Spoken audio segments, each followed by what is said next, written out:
Beginning of a beautiful friendship. Roads? Where we're going, we don't need roads. No. I am your father. The greatest trick the devil ever pulled was convincing the world he didn't exist. You're listening to After the Ending, the only film podcast where we tell you what happens after the ending of your favorite films.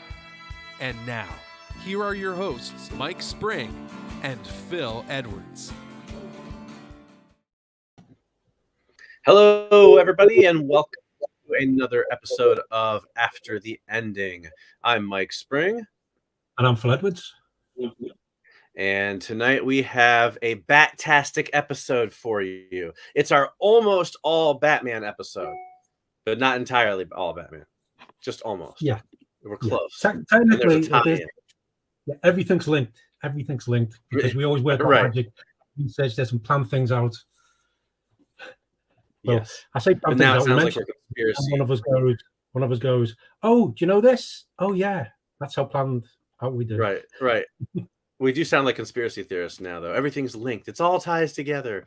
But before we go any further, we should say, yes, we are going to be talking about the new Batman film, The Batman, tonight. But before you go away, because you haven't seen it yet, don't go away, because we're going to save it for the very end, like we do when we want to have spoilery conversations. We're saving it for last. So first, we're going to talk about our movie. We're going to do our After the Ending. Then we're going to do our top 5 list, and we'll do our recommendations. And at the very end, we'll share our thoughts on the new Batman film. And that way, you can listen to the whole episode and just skip the spoilery part at the end and not have to miss out on anything else. So if you haven't seen the Batman yet, don't worry. We will not spoil anything until the very end of the show, and we will give you plenty of warning before we do so. Yep. So, Phil, why don't you tell people then what else we are talking about tonight besides the Batman? We'll be going after the ending of 1988's Beetlejuice by a little-known director called Tim Burton and starring a guy called Michael Keaton, who went on to do some other bits and pieces. See, it's all connected. It's all connected. We'll then be doing our top 5 Batman comic book stories that we'd like to see developed into a live-action film. And then we'll be talking about The Batman, the new film starring Robert Pattinson and Zoe Kravitz and a whole host of other people. And at the very end, we'll be doing our usual After the Ending recommends, which can be anything or everything that has been taking our interest recently. Except we're actually going to do that before we talk about the Batman. Oh, yeah. We're going to do that. I just spent like 5 minutes explaining, Phil. Yeah. You have to listen to me too, you know. Yeah. I know. I can't just be our viewers and listeners listening. You have to listen to me too. I forgot. But anyway, yeah, that's what's coming up in that particular order, which we've already stated. What else? Right. There's one more thing. Oh, yes. And if you are new to the channel, if you're watching this live, if you leave a comment wherever it's playing, and at the moment it should be playing on Facebook and on YouTube live, so you can leave a comment. We will be able to see it, and we can either bring it up on the screen and you can add to the conversation, or you can make us laugh or whatever. But that's, yeah, you can leave a comment and you can join our discussion. Absolutely. So please feel free to comment, because we do love getting those and hearing from you guys as we're talking about things.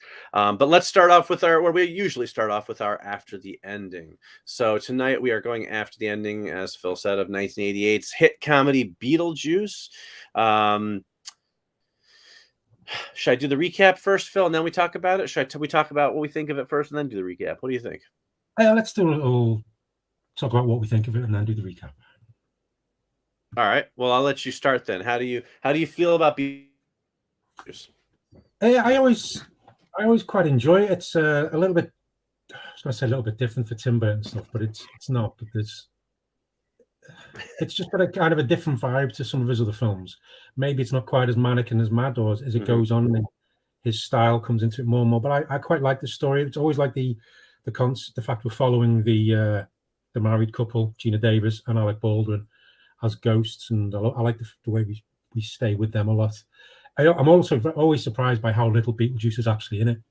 That's the thing which always gets me. Right. He's barely in the film. He's like lots of teased here and there, and you're constantly waiting for him to be summoned, and then he's not. He eats a fly, and and things like that. But it's I like the whole concept of the afterlife in that one with the handbook and things.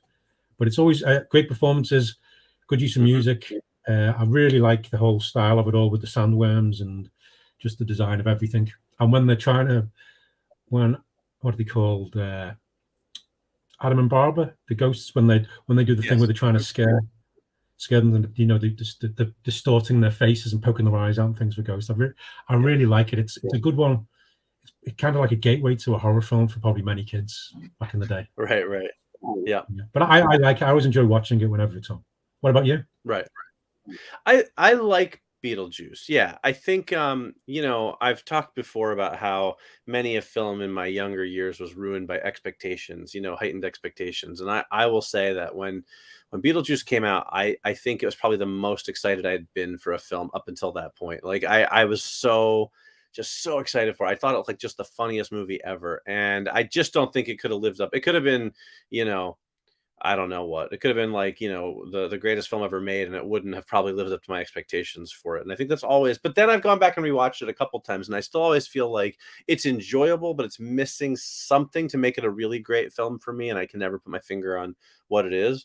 But so it definitely falls in that category of like but don't love. Although I do still think the shrimp, the Deo scene is still one of like the greatest moments in, you know, comedy film history. I think that whole scene is just fantastic when they're dancing to Deo, you know. I can't hear you if you're talking. Can you hear me now? Now I can. Loud and clear. Technical difficulty. Yeah, I see that. I realized that my mic on my webcam was what was being used instead of the Yeti. So Gotcha. Apologies for any sound problems there. Yeah, so if we had any sound problems for the first 5 minutes of the show, we apologize. Sometimes both of us are a little slow on the uptake. Yeah, I recall, I think there was a thing deleting cookies, but anyway, technical, but it's all done now. All right, cool. So like it but not love it. That's my take on I can understand that. I think there's a few Tim Burton films which can be like that. Well, and I do have a very love-hate relationship with Tim Burton, so yeah. You know.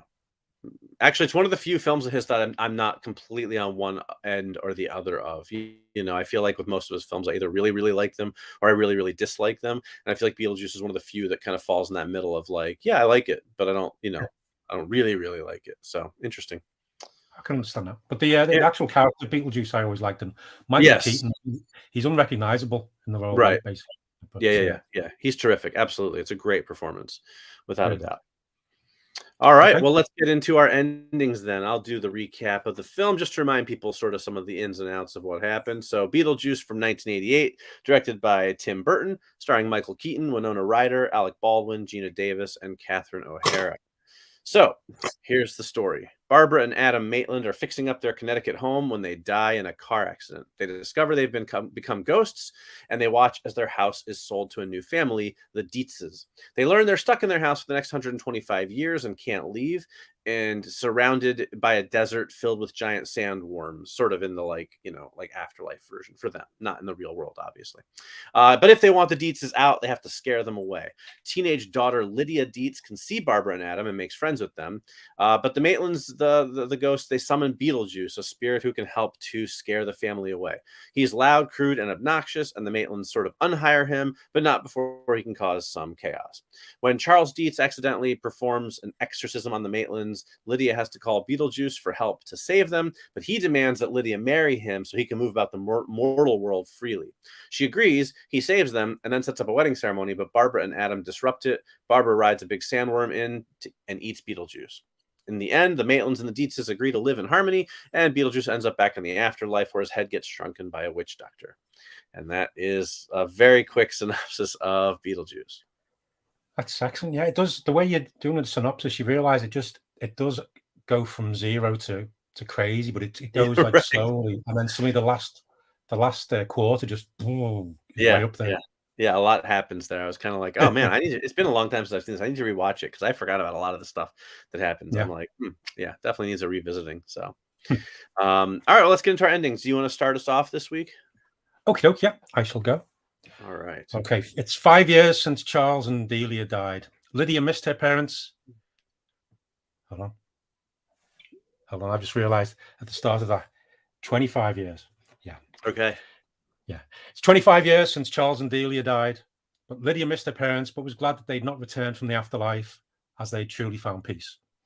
Adam and Barbara still haunted the house, but they appeared less and less. And when they did appear, it seemed like they'd been unstuck in time. And when they did show up, they didn't realize quite how much time had passed. They seemed more and more disorientated. Lydia had worried that having ghosts around would have caused problems for her kids, but John and William had grown up to be a couple of well-adjusted children and had a good group of friends around them. Her husband, James, worked hard, but on the whole, they had a great life. So it hit hard when John came in, visibly upset. Will's been taken, he said. Panic set in. They'd all been at a friend's house playing games, but on the way back, things had gotten strange. A mist had come in from nowhere, then strange lights, and Jonathan and William had passed out. When they woke up, Jonathan was alone, and on the ground where Will had been was a strangely ornate jack-in-the-box. Lydia called James, and he got some of the deputies on the case searching for him, but Lydia knew they would find nothing. She picked up the jack-in-the-box and slowly turned the key. Each turn confirmed her fears, as an almost music box-like tone said, "Beetlejuice, Beetlejuice, Beetlejuice." Then, nothing. The box stayed closed, but the house suddenly went cold, and a voice familiar, yet slightly deeper and more malicious, spoke. "You want to get nuts? Come on, let's get nuts. Did you miss me?" That's my after the ending. All right, nicely done. I like Thank it. you. I like it. Very cool. Okay. Thank you very much. So now last time we recorded, I think I mentioned how we don't compare endings, and sometimes that means we have some similarities. But then there are other times where our endings go in completely different directions. And I think Yeah. this is one of those times. Although there's one sort of similar tactic we both used in our endings, I think, which is kind of interesting. Okay, then. Okay. But very, very, very different. Just it's a little tiny thing. So Okay. all right. Well, here we go then. Here's my after the ending for Beetlejuice. Beetlejuice is bored. After his head grew back to regular size, the powers that be assigned him to a desk job as a file clerk, and he's miserable. He should be out there wreaking havoc, causing trouble. Instead, he just files things away day after day. But then one day, a strange-looking folder lands on his desk. It's clearly a mistake. Every other folder he's ever gotten has been just plain manila with black and white documents inside. This one is bright red and sealed completely and marked Head Summoner's Eyes Only. Sneaking off to an empty janitor's closet, Beetlejuice busts open the file and reads through it. As he does so, his eyes grow wider and wider with amazement. The file details the location of something called the Summoner's Wheel, a powerful artifact that can be used to transport him to any of thousands of possible realities. Recognizing his ticket out when he sees it, Beetlejuice makes his way to the secret location and finds the Summoner's Wheel. Spinning it, a myriad of possible scenarios opens before him. He sees a woman making a clay pot on a potter's wheel while romantic music plays. He sees a little boy talking to a psychiatrist about seeing dead people. He sees a giant man made out of what appears to be marshmallow. There's a man with a glowing number on his forehead. There's one world where a woman just seems to be eating pie endlessly. There's a little girl coming out of a television. There's a coastal town enshrouded in fog. There's a giant mansion on a hill. The possibilities keep coming, spinning past him in a kaleidoscope of existences. But then one reality in particular catches his eye. It's the snowy mountain resort. There's a man there all by himself except for his wife and young son. On the surface, it's a little tame for his tastes, but there's a look in the man's eyes, something that speaks to Beetlejuice's soul. If he can jump into this man, this Jack Torrance, well, seems like there's no end to the fun he could have. Stopping the wheel on this reality, Beetlejuice steps through the portal and says, "Here's Johnny."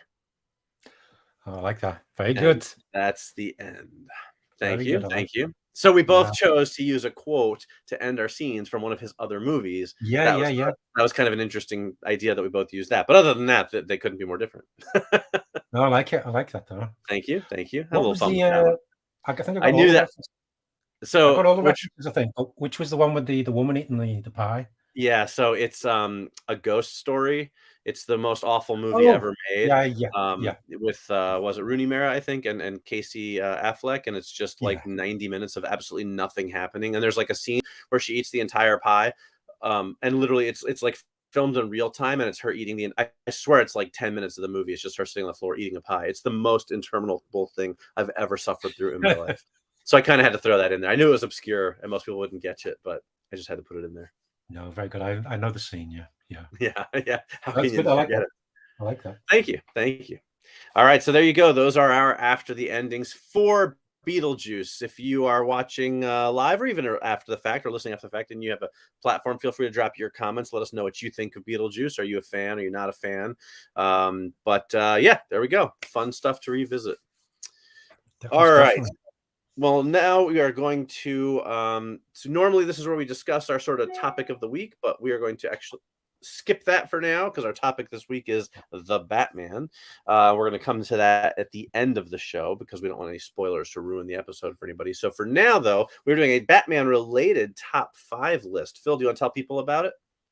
Yeah, we decided to do. Well, we're both very big comic fans. Regular viewers and listeners will know that. And we decided to, as the Batman is based on a comic book character, I'm not sure which one, but there's many Batman storylines in the comics, which some of which have been adapted, some of which elements have been picked and used in other films, bits and places, and there's been some animated movies. But we decided to pick some of the storylines that we would like to see made into films or appear in some of the live action films going forward. I mean, obviously, we don't have any say in the matter, but it might just bring up some ones you might not have heard of, or if you have, you might agree with us or not. But yeah, that's what we thought we'd do. Top 5 Batman comic book storylines that we would like to see show up in a movie at some point. Exactly. And I will say, and you mentioned it briefly, Phil, but I will say that there are a series. DC has been putting out these animated films for years now, for about 10 years, the DC animated universe. And they have covered the gamut of adapting a number of DC comics, but Batman especially. So a lot of the ones we talk about may have been done as an animated film. So if, in case you're sitting there listening and you're like, but they already did that one as an animated film, we know. But we're not counting those. We're talking live action film starring, Robert Pattinson or whoever you want it to be. If they're going to keep rebooting with new Batman, if there was going to be, if the next Batman movie was going to be based on a comic book story, the next big live action Batman movie, which comic book story would we want it to be based on? That's what we're thinking of. So again, we're ignoring those animated ones because they really have covered a lot of terrain in the Batman mythos, but we're skipping those, even though a lot of them are quite good. It's not a dig on them. We just, it severely hampers your list if you include all the ones that have been adapted as animated. Yeah, there wouldn't be many left. Yeah, exactly. So, all right. So I guess I'll kick things off then. Yeah. And I went a little bit different with my list, I think, in terms, not different. I don't know what I'm different from, but what I tried to do was I tried not to go straight to the most famous Batman stories. I tried to think of ones that were maybe a little less well-known. I succeeded in some cases and not in others. But my first one is one of the most famous Batman stories, my number 5. But I put it number 5 because I feel like it's just super obvious. So I didn't want to make that my number 1. No disrespect if that's the approach that you took, Phil, if you took a different approach. No, that's cool. So my number 5 then is The Dark Knight Returns by Frank Miller. It is one of the most famous Batman stories of all time. It's an older Batman. He's in his 60s. He's beaten and broken down, but things start going wrong in Gotham City. So he kind of comes out of retirement and takes on this Joker-inspired gang and these mutant characters. And at some point, he actually fights Superman wearing a suit of armor, which we actually saw in Superman versus Batman. That whole Superman versus Batman and armor fight scene is kind of taken from Dark Knight Returns. But I like the idea of a future live action Batman taking place, 30, 40 years in the future, where he is old and grizzled and coming out of retirement and, taking on a new Robin and, facing all these weird sort of, I think it could be in the hands of the right director. I think it could be really neat. And I like that, I think the live action kind of big budget trappings of it could make for a really exciting visual film. I will say, just quickly, I'll mention they actually did it as a 2-part animated film. That's right, yeah. And it's excellent. It's one of the best ones I've had mixed reactions to some of the DC animated adaptations, but that one is terrific. But I would love to see it as a live action. So that's my number 5. It's an obvious choice, but I felt wrong not putting it on here. A good pick, and as you say, we've seen elements of it used in Batman versus Superman, but the full the full storyline would be amazing. Mm-hmm. But good pick. My number 5. It's I've got a couple of them on the list. It's an Elseworld story, but as DC seem to be doing they've got different Batman in different places. I thought, what the hell? We might as well do it. But this one is Batman and Dracula Red Rain. And I decided to get there's the graphic novel. It's also had a few follow-ups there. Look at you. Looking very cool. Look at that. All right. But I always like that one. I mean, because Batman it's all about fear, bringing fear into the cowardly criminals. And this one, it's all Dracula moves to Gotham. Batman realizes these murders aren't quite the same, and there's strange things coming on, leaping out. He investigates it. He ends up defeating Dracula, but in the process, he ends up turning. And subsequent stories of him combating the hunger while still fighting crime, trying to save Gotham. There's also the Batman animated series, which has nothing to do with the new films come out, but it's from a while back. There was a great, a long episode. It was an actual film, but it was the Batman versus Dracula, which was an absolutely incredible bit of animated movie magic, because it really was. The vampires are really creepy in that. And it was some quite, for a kids' cartoon, there was some quite bitsy where I was going, oh my God. But it was that was good. But yeah, Batman and Dracula Red Rain by Doug Moench and Kelly Jones. But that's my number 5.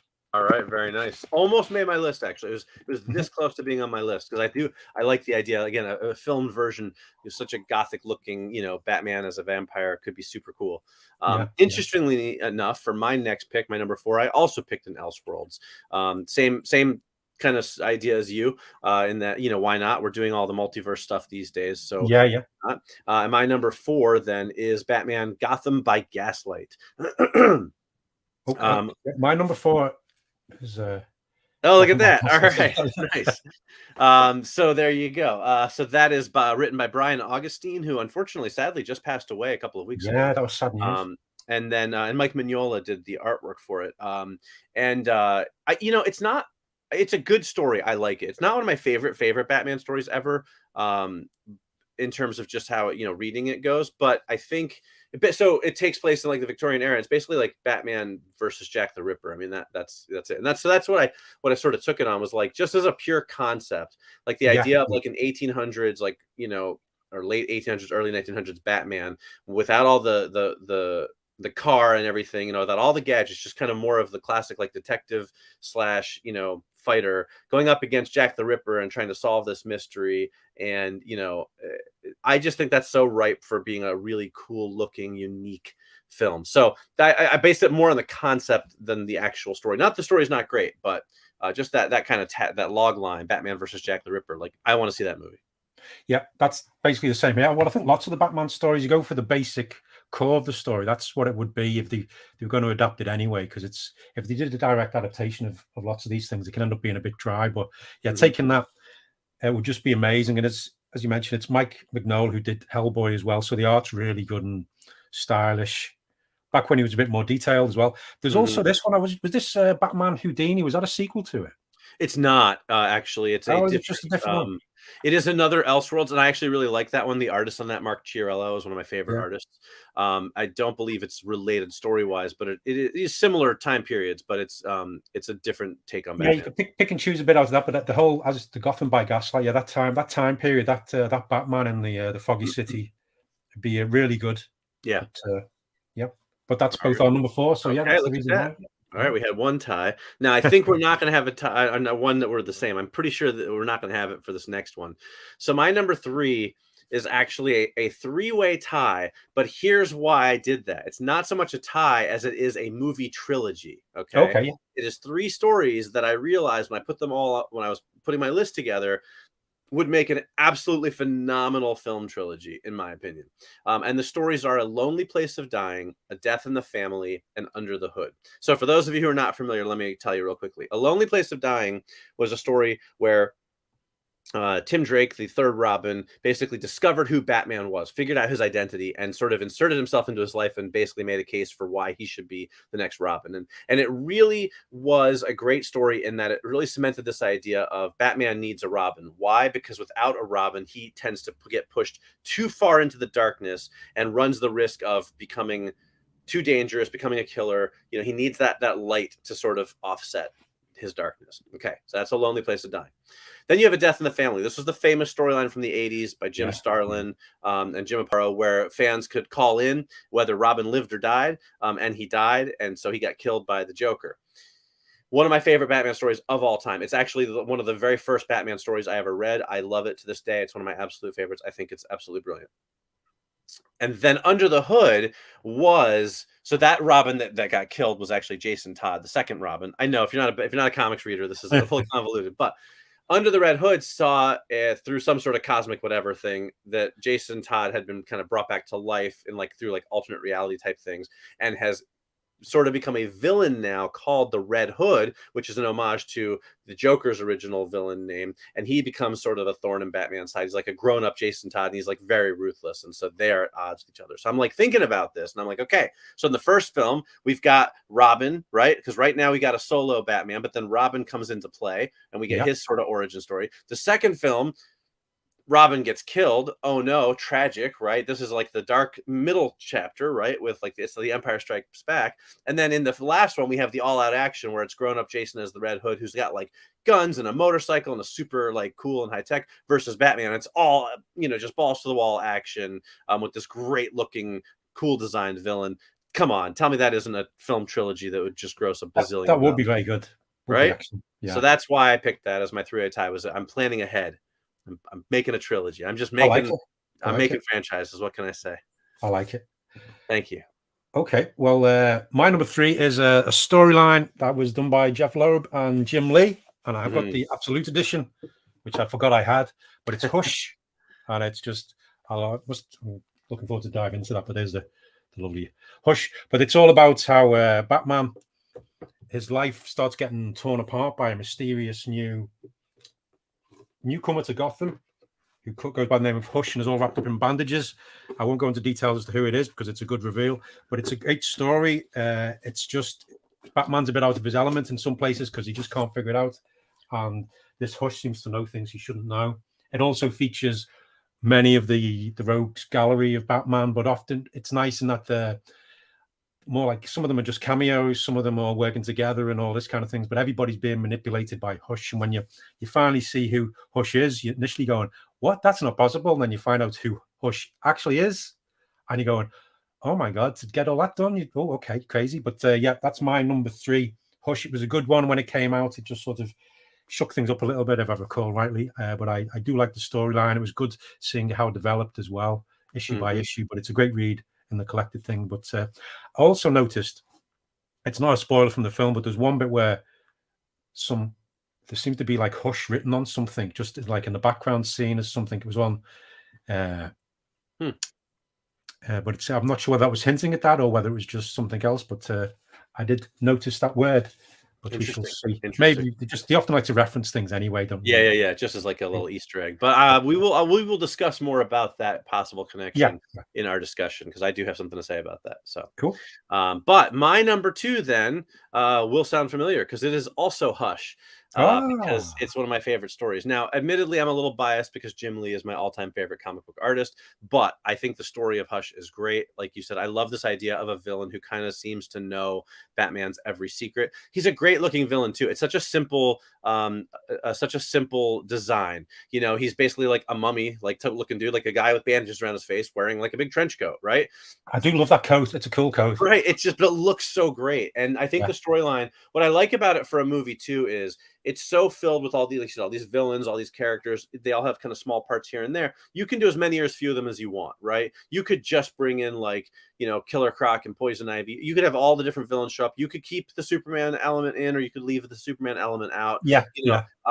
But the story itself is such a solid story, and the Hush villain is so interesting that I think you can play a little bit with it and still come up with a very satisfying adaptation. Yeah, totally it is great. What's that? Yeah, I totally agree. Yeah, you could just have whichever villains happen to fit in and characters and stuff. You can move things around and it would still work. The basics of the story. Yep, and we have a comment from one of our viewers, Wayne, who says he noticed that Easter egg as well. You guys clearly have better eyes than I do because I Thank did you, not Wayne. notice that Easter egg. But I will discuss what I noticed when we get to our spoiler-filled conversation a little bit later. But I did not notice the Hush thing, or if I did, I forgot about it. Maybe I saw it in the moment and then I forgot. There's a lot of stuff going on in that movie. It's 3 hours long. Yeah. So, but we'll come back to that. So, good eyes, Phil and Wayne. Okay, so that's my number 2 then.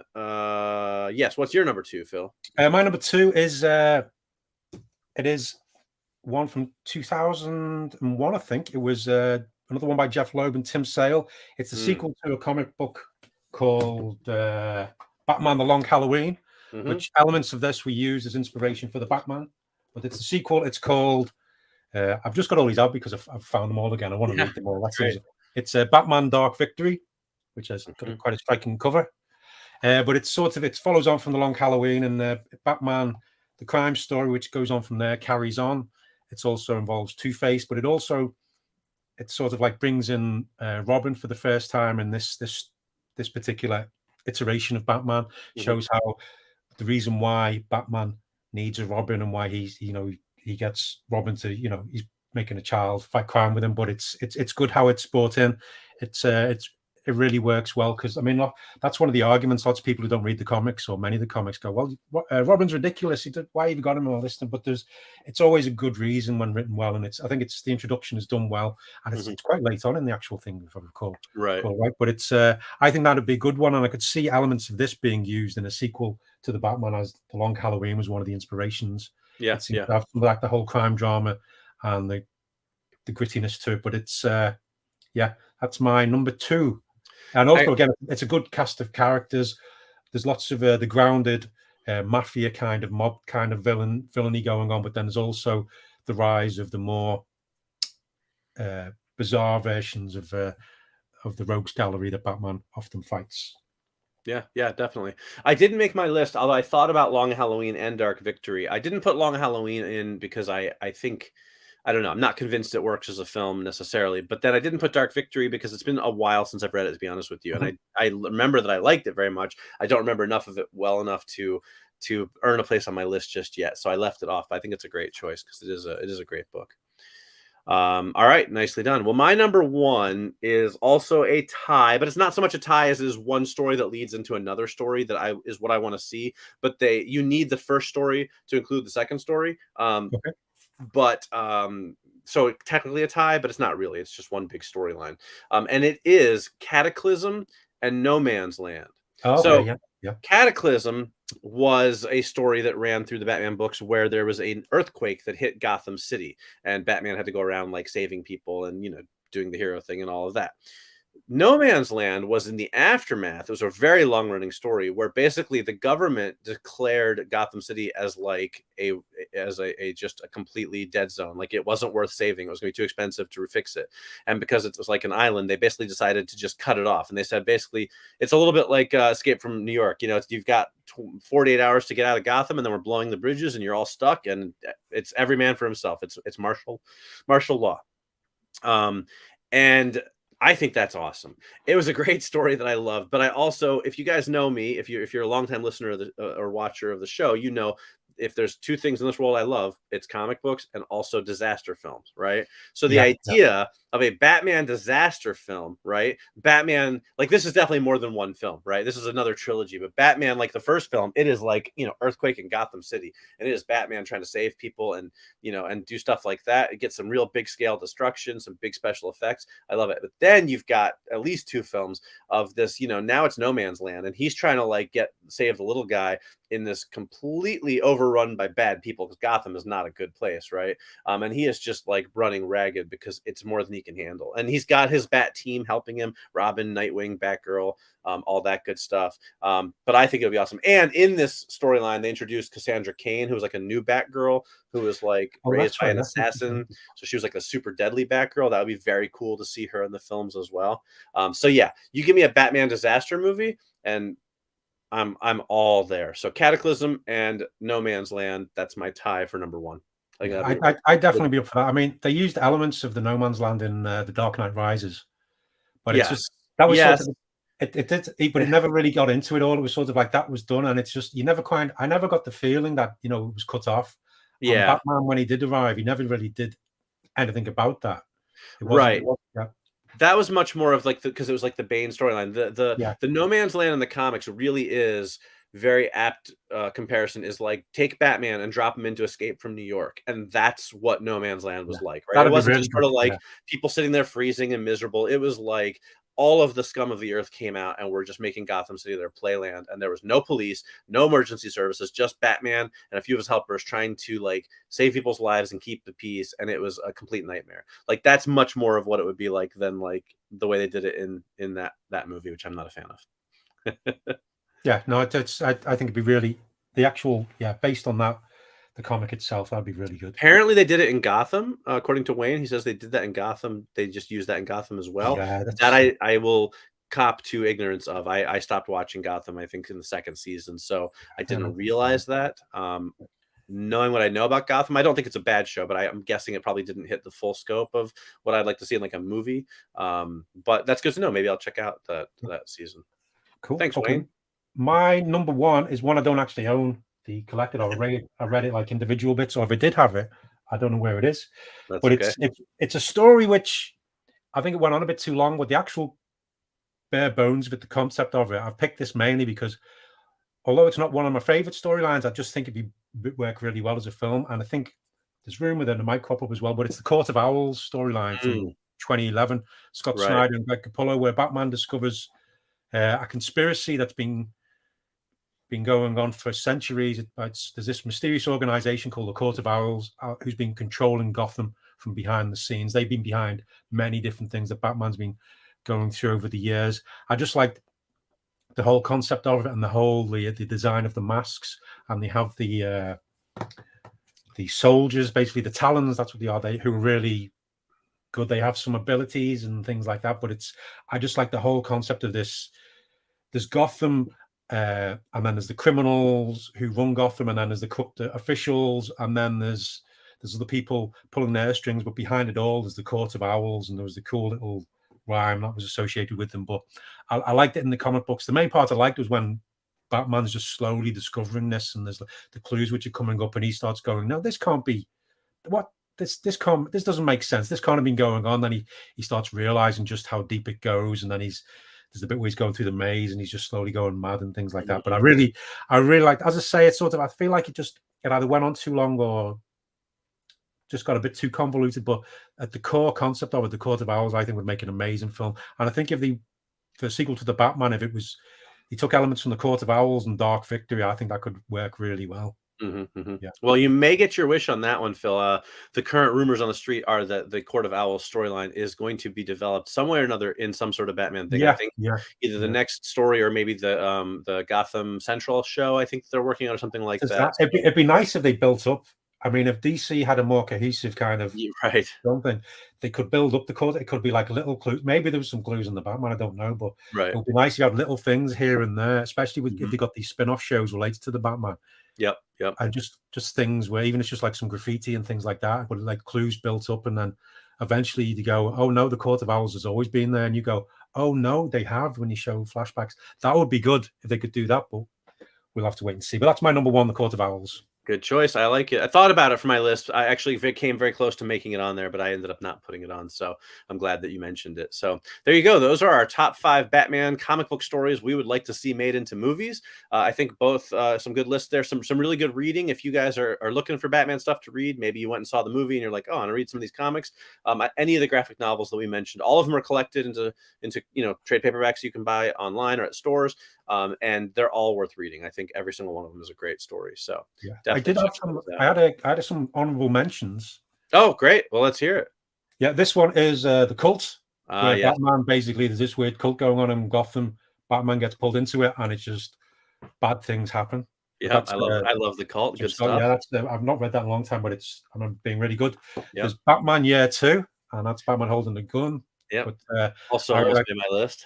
Yeah, that's just a real good one as well. I just checked that one out. And then there's this one, which I could actually see being turned to a really good one. It's, I can't remember what year it is, but it's the Black Mirror. Yeah, that's a great story. That one's a little bit different because it features Dick Grayson as Batman. But it's a real good mystery, and it's a bit more, again, similar into the tone and feel of the Batman. But they're all worth checking out if you haven't already. But, all ones I considered for my list, actually, Phil. So yes. You're on the ball, sir. Thank you very much. All right. Okay, so there you go. So that is our top 5 list for the week. Now, normally we would again jump into our discussion of the Batman now, but not yet, because we don't really go away until they have to. When we get to spoilers, we're not the spoilers yet. We're still got one more thing to talk about before that, which is our ATE recommends. What are Phil and I digging on right now? What are we enjoying? What are we into? What's caught our fancy? So Phil, why don't you start us off for this one? Yes, I've got 2 things. Great. Well, one of them is composed of different things, and I've realized the main core rulebook isn't here, but I recently got my Kickstarter version of Hellboy, the role-playing game. Oh, cool. We mentioned Mike Mignola before, did Hellboy, but it also included this bag, which features the BPR RD logo. Yeah, that's sharp. All really good. The main rulebook, though, is in the other room. I forgot to bring it in, but it's got lovely. Right. It's got lovely Mike Mignola artwork. Also came with this field manual. Nice. Which has got some various other rules, supplements about making your own cases, and includes some case files. It's all based on the 5th edition D&D, the basic core rules, with some extra little bits and pieces, which just make it a bit more Hellboyish. It also, there's the Games Master screen, featuring some lovely artwork. Oh, that's always. Sharp. Yeah, that's sharp. Really nice. Opens up. I think there's a bit more. Yeah, so all in all, you've got all of this. Wow. The GM screen. It looks really good. I've not played it yet, but it's also it's from the same people, Mantic Games, who did Hellboy, the role-playing, the board game, which had loads of cool miniatures, and you can use all those miniatures with this if you want to use them on your game. As I say, I've not played it. Looking forward to playing it. There's something else about it I was going to say, but I have forgotten. But that's that. And the other one is it's to do with Dungeons and Dragons. I'm not sure if I've mentioned this before, but it's the book The Monsters Know What They're Doing: Combat Tactics for Dungeon Masters by Keith Amman, and it basically goes through many of the monsters. It's big. It's book. Huge. Yeah, but it goes through each monsters, and then he talks about their different abilities and how they would use it during a battle. So you can actually, instead of it just being your players going up against different creatures, but the fight being the same all the time, because you're not quite sure yourself. This one gives you tactics about they'd run in, they'd use this ability, then they come out, or they grab one of them and then they'd run away. It really goes in depth into it and really makes you think of it in a different way. And it can make each combat scenario in your Dungeons and Dragons game a little bit different, and it can keep the players guessing. And also then if they go up against a similar creature or bad guy again, they'll go, oh, remember this time they'll do this and that. But it's real good. It sort of opens up, if you're a Dungeon Master and just need a little bit of help or just a refresher, just to make things kick and pop again for your players, that's worth getting. Yeah, very cool. All right. That's my 2 recommendations. Excellent. All right. Well, I only have one this week, and it's a big one. Now, normally I like to keep my recommendations pretty affordable. This is definitely one of those, like, if you are indulgent and have a couple $100 extra to spend type of recommendation. Sorry, but it's just cool. It's been sitting in my office staring me in the face, and I was like, all right, I got to show it off and let people know that it's out there. So it is the Middle Earth 31 disc Ultimate Collector's Edition. It's pretty extra, not gonna lie. But if you're a Lord of the Rings or Hobbit fan or both, it's pretty beautiful. So just to show you real quick. So what it is, it's all 6 movies on 4K Ultra HD and on Blu-ray, which is pretty beautiful. And it opens up. Now I can't get it to open because I forgot how it opens. It's kind of got this funky, it's magnetic. See, this funky box that you can configure different ways. So you can put it that's cool. Out type of like chunky box, or you can go more for like display box if you want, right? Wow. And then I think there's one other configuration that is now escaping me, but I believe there's one other way that you can display it. But then it's got all 6 films, like I said. And I think it has like a disc or 2 of extra features. There's like a little booklet in there. Like I said, 4K Ultra HD. It's got the extended versions and the theatrical versions of all 6 films. This is why it takes 31 discs, because we all know how long they are. but it's kind of great, and it comes with digital copies, so it's really nice because I kept the box because it's beautiful, but I also put them all in my digital library. And what's great, because when I first went into my digital library after I put them in there, it was just Lord of the Rings and Hobbit as far as the eye could see, because there's two versions of each film. You know what I mean? So it's just really well done. It's just a beautiful package. The films look and sound great in high def, like in ultra high def. It's really like a just, you know. So if you are a fan of the films, it's like the ultimate package that you can get, I think, for those movies. So that's it. It's the Middle Earth 31 disc Ultimate Collector's Edition. So there you go. If you've got 27 hours to kill, I recommend this. You can do it all in one sitting. Excellent. All right. That's very nice indeed. Yeah, it's really pretty cool. So like I said, I don't usually go for the big expensive ones, but you know, once in a while. Yes, sometimes you've got to treat people yourself. Know what's out there, you know. Yeah, and I've also remembered what I was going to say about the Hellboy role-playing game. In the rule book, it does include stats and full details of Hellboy, Abe Sapien, and Johan and all the rest. Very cool. If you wanted to, you could. They're all basically level 20, I think, which is like one of the highest. But it's if you wanted to just role play, have your players role play as the core team, they can do that. So one of you can be Hellboy going, "Oh crap," and then punching Nazis in the face. Nothing wrong with that. All right, very cool. Okay, so there you go. That is our ATE recommends for this week, and that is going to bring us now is the part of the show where we are going to talk about the new blockbuster film, The Batman, starring Robert Pattinson. Alternately, you could call this film Patman or Battinson. I haven't decided which one I'm going with yet, although I do like Battinson, I think, is what I'm going with. But we are about to get into spoilery territory. So if you're watching live, or if you're listening after the fact, or you're viewing it after the fact, and you have not yet seen The Batman, this is the point at which we'll say, hey, thanks for listening. I'm Mike Spring. And I'm Phil Edwards. And we'll see you next time. After the ending. Okay, but we're not really leaving yet. So if you have seen The Batman, keep listening, because this is where we're going to get into talking about it. We're going to share our opinions. We're going to be free, footloose and fancy free with our thoughts, because we're not worried about spoilers at this point, because we've given you fair warning. This is your absolute last warning. If you're still listening, and you haven't seen The Batman, then either you don't care about spoilers, or I don't know what other reason you could have. You just don't want to be surprised. You don't care. Yeah. So maybe spoilers ahead. Spoilers ahead, everybody. Yes, there we go.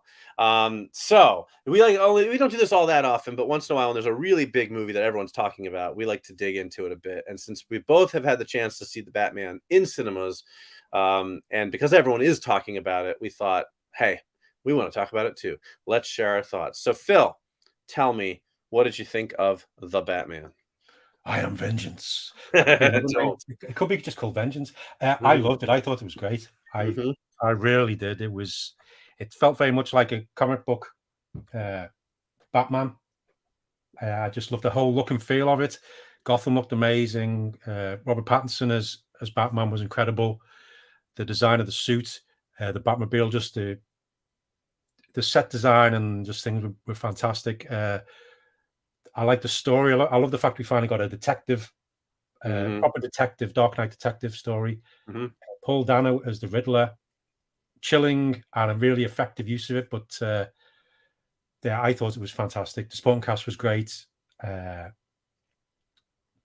that's my basic thing. I loved it, and I can't wait to see it again. Yeah.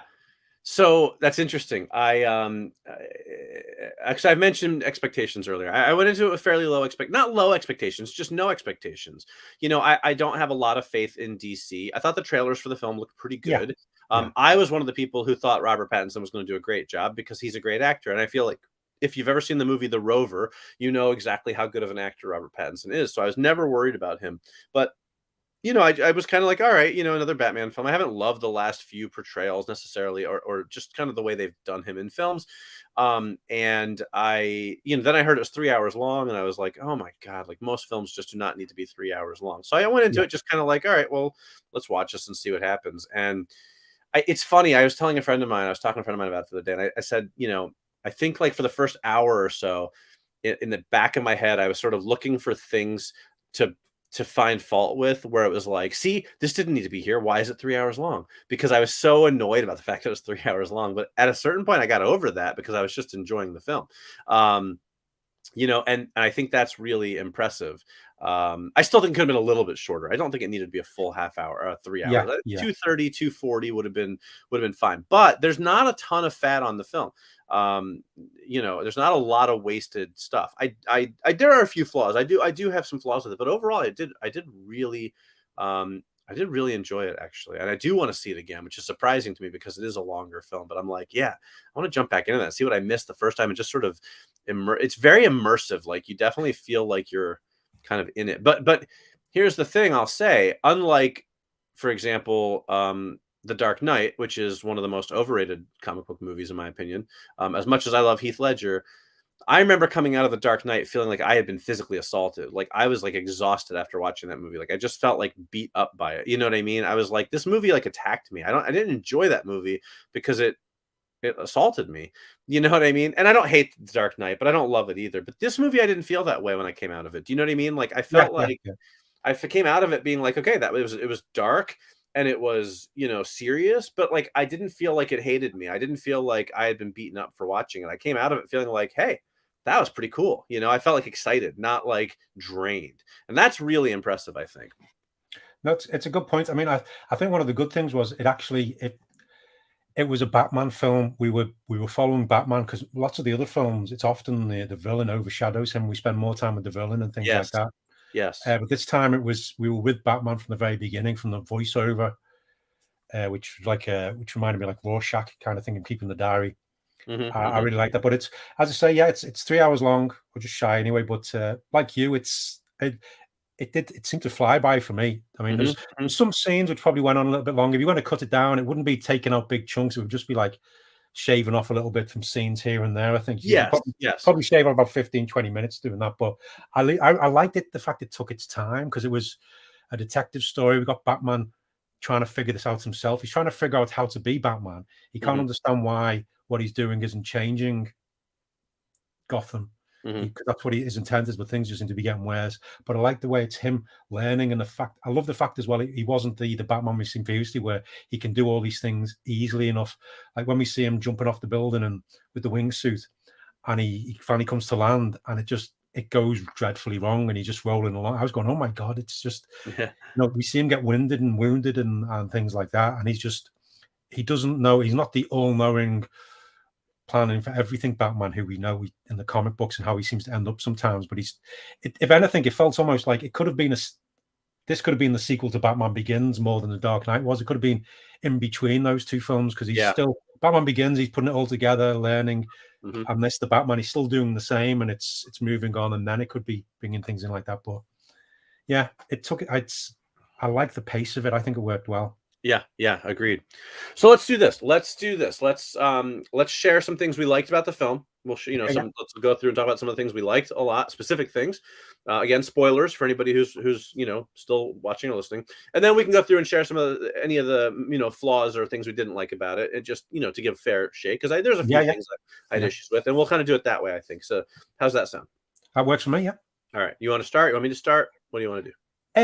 You go. You kick things off. All right. There's definitely a few things that I really liked about the film specifically. One of the ones that I'll mention is the film's score. I think it's fascinating how they took Batman's theme, his like motif, and it's basically just an orchestral version of the Nirvana song "Something in the Way," which they use in the movie, and then they just follow that up every time Batman's on screen with that theme, and it's so haunting and so dark, and yet it works and it's so simple. It's like 2 notes, almost like a Jaws theme, but not the same. But I was really impressed by that, because at first I was like, are they just using Something in the Way as the film score? And by the end of the movie, I was like waiting for it, like, come on, let me hear it, you know?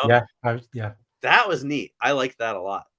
Well, it's like, like I mentioned on when you commented on that, I also mentioned it reminded me of the Imperial March from Star Wars, right? That way, just the tone of it, and there's the feel, it's that building up, and it was really good. The whole sound design was fantastic. Yes. Because I liked it. I love the opening scene as well, where he's talking about the shadows and how the signal, it's like calling to him, but it's also a warning. And you see all these low level criminals suddenly looking at shadows when they see the signal and going, oh, and he's going, I'm just one man. It's a big city, can't be everywhere. But you just see them all panicking. And then when he finally does appear, I love the fact it's just the of his footsteps, because usually it's always like he's quiet and just appears from nowhere. But I liked how it's because it happened a few times. You just hear his footsteps and then he comes out the shadows. That build up to seeing him was great.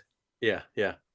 Another thing I liked, they have a history in the Batman films of casting actors with like the most distinct mouths on the planet. Michael Keaton, Val Kilmer, Christian Bale have such distinct mouths. Robert Pattinson was George Clooney even was the first because his chin, right? First Batman who, when he was in the suit, you really believe that he could be talking to you and you'd have no idea he was Bruce Wayne, because he looked so nondescript. He just looked like Batman. He didn't look like Robert Pattinson. You know what I mean? Like, they didn't pick somebody with the super distinct mouth where you're like, well, duh, that's obviously Michael Keaton. You know what I mean? And I really like that, because I think it helps to sell the kind of mythos of Batman, that he is sort of this everyman, or not everyman, but like he's this anonymous figure. He's just Batman. He's not someone under the mask. You know what I mean? So that I really liked, actually. It's one of those things I was watching. I was like, he just looks like Batman. Like, you don't look at that and go, oh, that's clearly this guy, No, so I agree. I do like that. He did look great in the suit. The suit design was fantastic. Yes.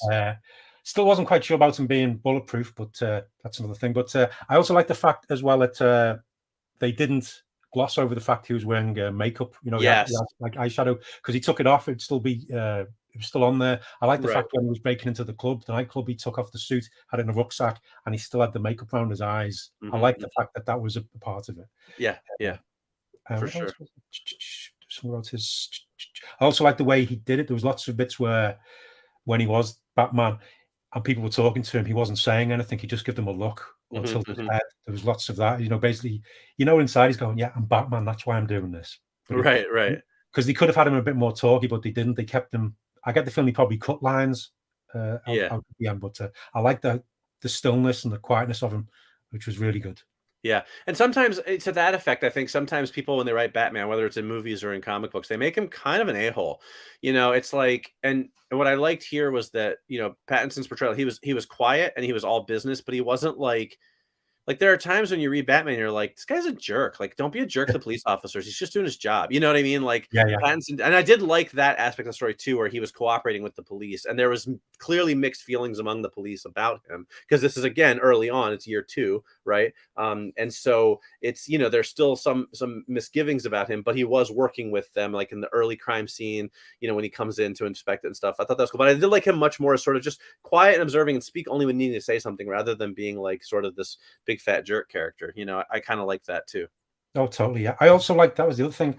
I love the fact, because when he's doing his detective stuff, it's always like he's just watching things, and I was always thinking, when they go and go with this cipher being left, is these clues here, and he's just looking at stuff. I was going, well, how's he going to remember all this? How's he going to do this? I love that addition of the contact lenses where he's recording everything he's seeing. I was going, that's fantastic. That covers so much. Right. It just makes it so. Yeah, he doesn't have to take notes. He doesn't have to do all this, because he's got it all recorded. I thought that was a brilliant thing. I agree. I like that a lot. And with when we got movie universes with like guys in iron suits flying around and Spider-Man suits that can do just about anything, I don't think having like a contact lens that can record stuff is too far out of the realm of possibility of reality. So I thought that was really cool as well. I thought Pattinson did a great job. I thought he like you said, he was a really good Batman. One of the things that, this is not an original thought, but something that a friend of mine pointed out that I really liked too, was how this was a Batman movie in that we had very little of Bruce Wayne, actually, right? Yeah. And I think you touched on that too a little while ago. But it's a lot of him in the suit as Batman. It's not all action. It's not just an all-out action film. But there was no doubt it was a Batman movie. It wasn't just like, oh, Bruce Wayne. Oh, here's a little bit of Batman, like The Dark Knight Rises was, where Batman was barely even in the film. This is a Batman movie from start to finish. Like, that was cool. Yeah, and I like the portrayal of that. I like the fact they did that, because it just shows, Bruce has given up on being a normal person. He talks about he keeps the journal because all the nights are blending into one. He's nocturnal. And he's just the Batman, and I like that. And he hadn't even thought that he's basically gone, Bruce Wayne's pointless. There's no point being Bruce Wayne. Yeah. Whereas when you find out what's gone on in the story, if he'd actually been Bruce Wayne and dealt with the business a bit more, being a bit more involved, like Alfred was trying to do it, he probably would have got onto what was going on a lot quicker and realizing how it was tied in. And I think as if the films go on with Robert Pattinson, I think we'll probably see him developing the Bruce Wayne persona. It'd be nice to actually see him, where he's all miserable and stuff, practicing smiling and being like that charming Bruce Wayne the character. Playboy millionaire. Yeah. It's funny. Go ahead. I was just going to say, because I've seen people online going, "Oh, he's being all like miserable and everything." But you think about it, the only time he was in public as Bruce Wayne was at a funeral, so it made sense anyway. He wasn't going to do it. But yeah. I saw the same thing. Somebody complaining that they were like, "Where's the Playboy millionaire and everything?" I'm like, yeah, but this is still early on. He's young. He hasn't really developed that persona yet. He's still in mourning for his parents at this point. So like, I didn't need to see that yet. You know what I mean? Like, I was totally okay with him being sort of this, dour, doubting, sad Bruce Wayne, because he hasn't gotten to that point. So I agree. I'd love to see in the next film to develop the Bruce Wayne persona a little bit more. I think would be really interesting for sure. Also, how many actual real life billionaires do you see out in public? Right. Good point. I did also like, so I mentioned earlier how much I love Cataclysm and No Man's Land and having a Batman disaster film. I thought it was really interesting, like, because I wasn't really paying attention to my watch. So when they captured the Riddler, I was kind of like, oh, all right, cool. We're going to wrap things up now. And then there's this whole like third act where they were like, oh yeah, by the way, I'm blowing up the seawall and we're going to flood the city. And I was like, holy crap, what? And then they did. And that was really cool. And I love that whole sequence in the convention center, the stadium and everything. And it was like, that was kind of, I was thinking of Cataclysm and No Man's Land. I was like, oh, it's a little bit of that Batman disaster film thing. I liked the bad guys that the Riddler influenced, a little bit of social commentary kind of there with like these, right-wing militia people and stuff, which I really liked that, that was a neat story. I just thought that was a great way to sort of continue it and take it a little bit further. After you solve this mystery, it's kind of like, oh, okay, but you still want a big action climax? Oh, okay, we got you covered. Don't worry. Yeah. Because I kind of thought at that point when they captured the Riddler that the big action climax was the car chase with the Penguin. I was like, all right, that was pretty cool, so I'm okay with that. But then they were like, no, we're not done yet. And sometimes you roll your eyes at that, but this time it was like, okay, give it to me. Like, that was really cool. I did like that when he realized that the plan wasn't what he thought it was, and there was more to it. It was good because again, it shows this Batman doesn't.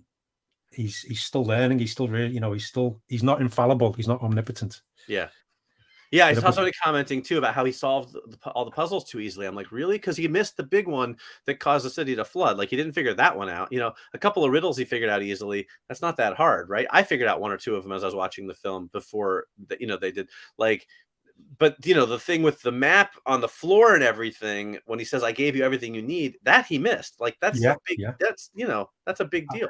I did like the URL cool. one. He was fallible.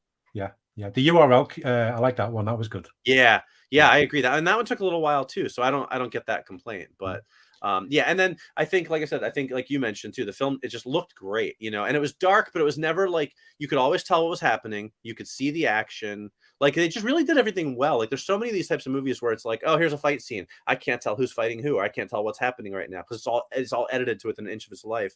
But I didn't really have that with this film. I felt like it was all very cohesive and very coherent, and I could follow what was going on screen at all times. Yeah, that's true.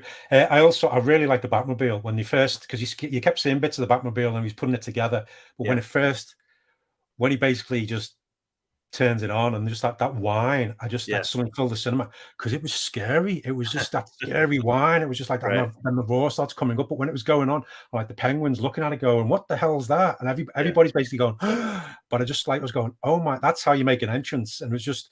I'd heard that Matt Reeves had mentioned how he was inspired by Christine a little bit for the Batmobile. Oh, cool. I could see that. It's got this kind of, when you're being chased down by that car, you would be like the Penguin. You'd be going, oh my God, I've got to get away from this. Yeah. Even if it's, the guys inside it, but that car itself and making that sound, you'd be going, what is it? I thought the sound design was fantastic. Absolutely. Speaking of, I will also give credit to Colin Farrell for being absolutely fantastic as the Penguin. And it's funny because I forgot it was him that was playing it. I haven't done a lot of reading or watching trailers for this film or anything. Like I said, I try and keep my expectations low. And so going into the film, when I was sitting there watching, I'm like, okay, I know that's somebody famous, but I can't remember who it is. But I'm like, whatever, I'll figure it out when the credits come.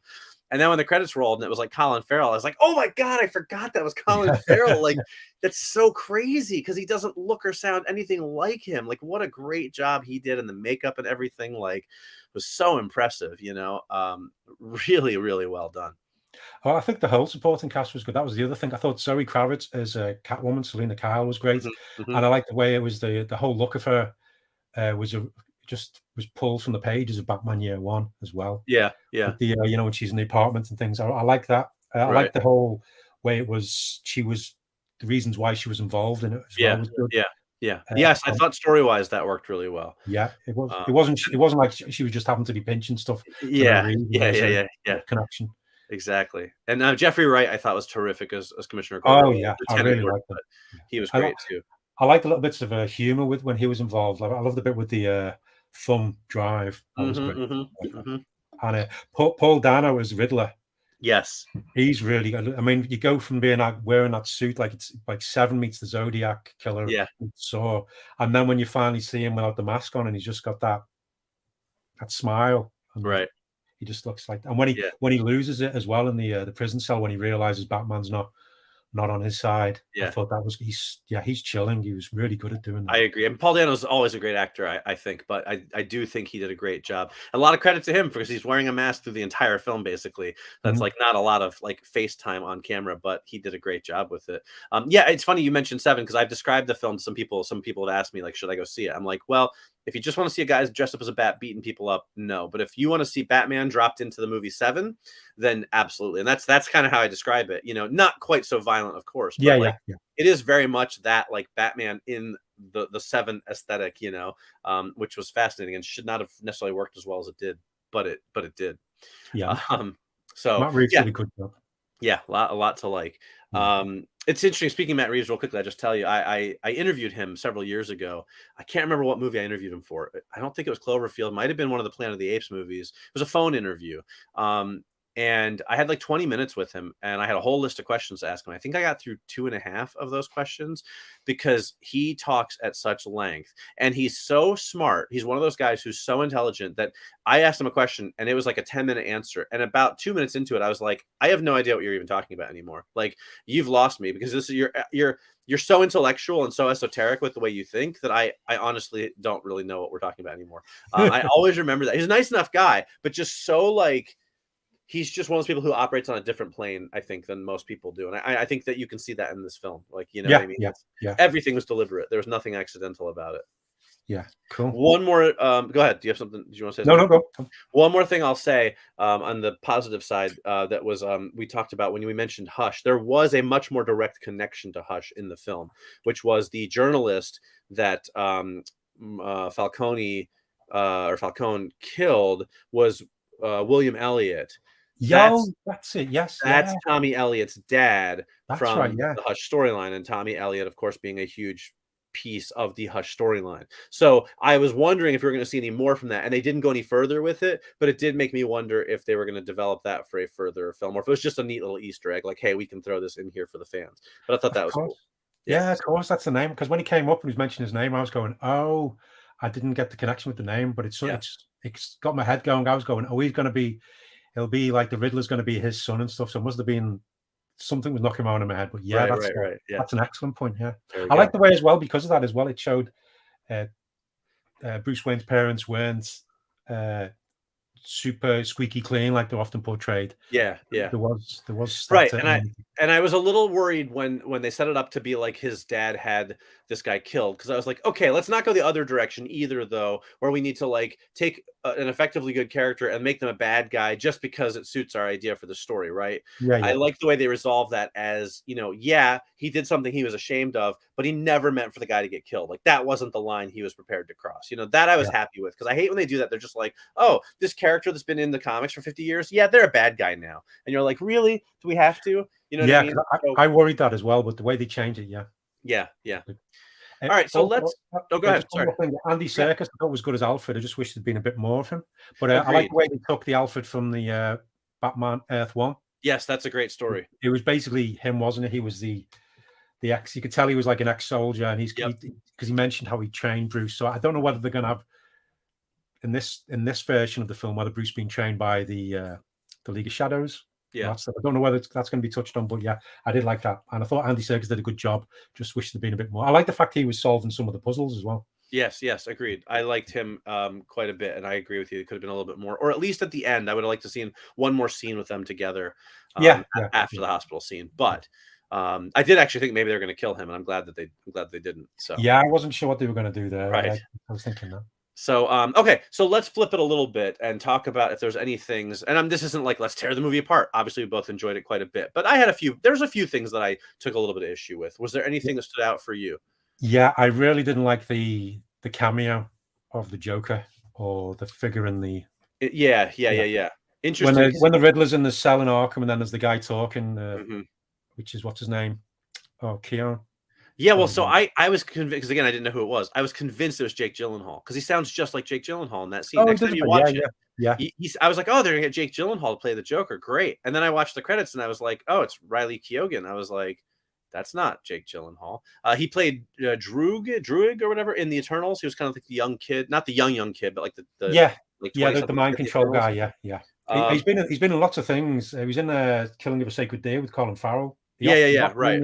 He often plays these characters who are a little bit way, a little bit woo. Right. Yeah, but that wasn't my favorite scene. I get why they put it in there. I didn't hate it, but it wasn't my favorite scene in the film. It just felt shoehorned in. It was something like, and it just seemed to go on a little bit too long. And I was going, you don't always have to have the Joker in. I mean, he might not be the Joker, but he's basically the Joker. But you don't have to have him in. Yeah, it would have been nice though. It would have been. I'm not sure whether I would have liked it more or not if it had been Joaquin Phoenix. Yeah, that could have been interesting too. But I don't know. But then it's a whole different thing. But I know they're supposed to be separate movies. They're not supposed to be in the same. But I feel like there was definitely a lot of connective tissue. I don't see why they have to be separate. I guess I don't know. Yeah. But that's a fair criticism. So I'm going to actually use something I really liked to get to something that I didn't like as much, which was this. I'm super glad they didn't even touch on Batman's origin in this film. Didn't even touch it. I love that because we all know Batman's origin. However, I could have used a little bit more on Catwoman, on Sabrina Kyle, like more on like how did she become okay, so you get the impression she's like this, mobster's daughter living this tough life, maybe working as a prostitute or something like that, also happens to have high-tech tools and enough smarts to use them to break into a safe in a rich guy's house. No. Okay, like if she's got that ability, tell me how she got that ability a little bit. Like a 2-minute origin story on her would have been super helpful. Do you know what I mean? Like, why did she wear a mask that happened to have cat ears? Because they don't usually look like that when you just put on what looked like a very clearly a handmade ski mask. Why did you put ears in it to look like a cat? Like, I just could have used just a tiny bit of background on her. I think a few more things maybe in her apartment just would have said, like maybe like in a gymnastics award. Something like that. Something. Best safecracker ribbon, But she mentions her past a little bit, but just that's about her, like her parents and things. But I could just see in her apartment when he's watching her, you can see in the when she's getting changed into the Catwoman suit, you can see she seems to have more equipment as well on the walls and things. But yeah. I just would have liked just a little bit more on like how she sort of got that good at that kind of stuff. You know what I mean? Like she's way too good at being Catwoman to just sort of like decide to throw on a mask one day and break into a guy's house. Like, you know what I mean? There's more to it than that. And again, I don't need like a full origin. That was just, it kind of took me out of the movie a little. I'm like, wait a minute. How does she know how to do all that? How does she be able to crack this guy's safe and all that? It just seemed like I said, even a sentence or two to kind of explain it would have helped me a little bit, but minor nitpick, Yeah. No, that's a good point. I can see that. Good. Anything else? I'm trying to think. I did have whatever we've covered. Part of me, it's a little bit, we've already mentioned the ending, how, he caught the Riddler and then there was the big thing, the big set piece and things. And I did like it, I did enjoy it, but it almost felt a bit like they did with The Dark Knight, where they had, it seemed to end and then it went on again. Yeah. But with The Dark Knight, I really didn't like that. It felt like the whole Two-Face thing, that felt really forced. Like that should have been a cut and then that should have been the start of another film. Absolutely. That's one of my big problems with Dark Knight. Whereas it worked a lot better in this one, but there was like a few times where it ended. And when it did finally end, the actual ending was a little bit, seemed to just peter out a bit. Right. It's funny that I showed off the Lord of the Rings box set because the thing that I've said is that it's like the about the Batman is that it's like the Return of the King with endings. Like there would be a scene and I'd be like, oh, that's the perfect ending shot. And then it was like, exactly, nope, not done yet. And then they'd have another scene and you're like, oh, that's a perfect ending. And then it was like, oh, but here's another one. And like 3 or 4 times where they had this really nice, clearly clear shot to end the film on that you're like, oh, that's perfect. And they were like, but wait, there's more. It was a little bit, I ultimately I liked most of the ending scenes, so I don't count that as a huge flaw, but Yeah, it was same definitely here, a little same bit here. of that. Yeah. I had that Return of the King feeling a little bit, where it was like, here's another ending. You know what I mean? I can't remember what was the actual ending scene. I can't remember. It was him on the bike. It was him looking in the rear view and then closing up on his face on the Yeah, bike. yeah. Which, So, yeah, kudos for not just doing the Batman standing on top of a building with the cape flowing as your final shot, but yeah, I just thought there was a couple other scenes where it was like the perfect shot to end on. Then it was like, nope, just kidding. Haha. Yeah, that was the other thing which got me. Yeah, the cameo and the ending were the main things. Right. But it was good because lots of it was filmed in Liverpool. So the Oh. bits when you see outside the when he pulls up for the funeral, that's all St. George's Hall. That's just been past there many times. You could see the museum and the art gallery. Right. Then they painted in or CGI'd in the rest of the city around it. But it was great seeing that. Also, the bit when he jumps off the building at the Gotham Police HQ. That's the Liver building. It's one of the towers there. And there was, when that was being filmed, he was like, well, helicopters going around. You could actually see the stuntman at the top in the Batman costume. But it was great seeing that being based in Liverpool. Yeah, for sure. Lots of cool Gothic architecture there. Yeah, very cool. Yeah, that's awesome. Yeah. Any other problems than you had with the film, or things which just? I think I had a few minor things here and there, but honestly, now that I'm talking about it, none of them are coming back to me. Except for the Catwoman thing was the big one for me, and I do agree with you on the endings and the Joker cameo. But yeah, nothing too. Nothing that really. I mean, honestly, the one thing that bothers me, and this goes back to the comics, was this goes back all the way back to Long Halloween. I wish Jeff Loeb had picked names that sounded less similar for the two Warren crime families, the Falcones and the Maronis. That always to me is like, wait, what? Let's say Falcone or then Maroni. I'm like, wait, which one is he again? Like, I wish it had been like the Falcones and like the Smiths, or the Manjas or something else. You could be Italian sounding, but like something that just my brain gets those things miswired sometimes. And again, that's not this movie's fault. They're using the characters that already exist. But there was a few times they're like, Maroni did this, Falcone did that, and I was like, wait, okay. He's that one, right? Like that's the chance. I've always felt that, with all the comics and whenever they've shown up in the films, that one drives me nuts. So, but no, not a lot of flaws. Again, could have shaved a few minutes here and there, but yeah. Really, it's interesting too. This is one of those films. There are some films where it's like the longer you sit with them, the more you like them. Yeah. This is one of those movies where it's like every day further away from seeing it, I think I like it more and more. It's part of the reason I want to see it again, to make sure it's not just my brain sort of working into a fury over it. But definitely I liked it by the time I came out of the theater. But then as I got further and further away from it, I was like, man, I just keep going back to it and thinking about it, So that's always a good sign for me. Oh, totally. Yeah. Because I've been thinking about it since I saw it. And it's a good film. I think it's a really well-made film as well. It really is. Yeah. Hard to argue. If we've seen like the bits which could be tease and cush as well. There's a bit at the end as well where he gets he's been point blank range almost with a shotgun. He's like, he can't get up, he's in pain, but he gets like they got the veil of like probably adrenaline and put it in there. Yeah. And also that put me in mind could be Venom. Yeah. So that could be cool too. Lots of little things like that, but I meant to write them down because there was other little mentions that were references to other films and stories, but I can't remember them all now. They've gone out the line, but I really like it. Now I'm just hoping that they'll keep this team together. Like let's make sure we get Pattinson back for another film or two. Let's see if we can get Matt Reeves involved again. It's hard with directors, it seems like, but like the sort of rotating Bat cast we've had over the past few movies, like. Let's see if we can shut that down and just have a new Batman every time there's a new movie. Like, let's see if we can kind of build on this one, because this is a Batman universe I want to see more of. So let's bring more of these films out before we change things up again. Yeah, I like some consistency, and I'd like to see it sooner rather than later. Yeah, agreed. But that was my other one. My one other flaw I'll mention real quick, and it's a very minor one again. I wish they had also. I'm glad they didn't touch on his origin. I wish they had made it a little bit clearer that it was like year 2. There's like that one quick scene of like his folder that says year 2, and he talks about it a little bit in his voiceover. But I wish they made it a tiny bit clearer that this was like a still relatively young and new Batman, because I do feel like some people are sort of like, well, why isn't he more like the Batman we know? Because I'm like, I think they could have just made it a little bit clearer that he's still, and I know they did with the stuff like you've mentioned, him falling off the building, when he lands and stuff like that. But just one or two little more things, something he says or something you see that's kind of clues us into like, hey, this is still the really fresh, raw Batman, still figuring it all out. I think could have been helpful, but again, minor nitpick. So Now, and that's on a similar lines as well. It's the whole bit with at the end with the seawall being blasted and the water coming in. I'd forgot. I think it was mentioned early on how there is a seawall, but it's and Gotham, but it's only like it's a throwaway line. So when that happens, that's never really been a big part of it, from what I recall. Right. You know, there's bridges connecting it. It's like up there. So when that happened and the water came pouring, and I was going, "Where'd that come from?" And then I was going, "Oh, that was mentioned," but it just seemed to be, "Oh, okay," because I don't think there was many establishing shots of that.